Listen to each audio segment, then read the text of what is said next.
اور عجیب و غریب بات یہ ہے، ایک نقطہ مجھے یاد آیا کہ وطر جو عموماً رات میں عشاء کے بعد پڑھ لی جاتی ہے، بہت کم لوگ وہ ہوتے ہیں جو تہجد میں اٹھتے ہیں پھر تہجد کے بعد وطر پڑھتے ہیں، ورنہ عموماً مجاز اور ہے بھی مسئلہ یہی کہ اگر کوئی تہجد میں نہیں اٹھ پاتا ہے تو عشاء کے بعد وطر پڑھ لے،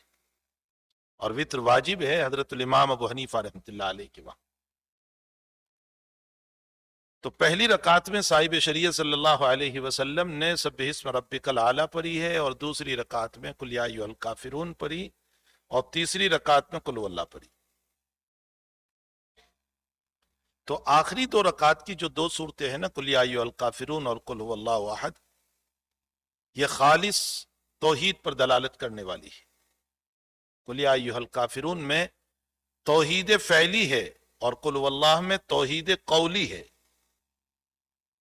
ابھی آپ کو جامعہ ابو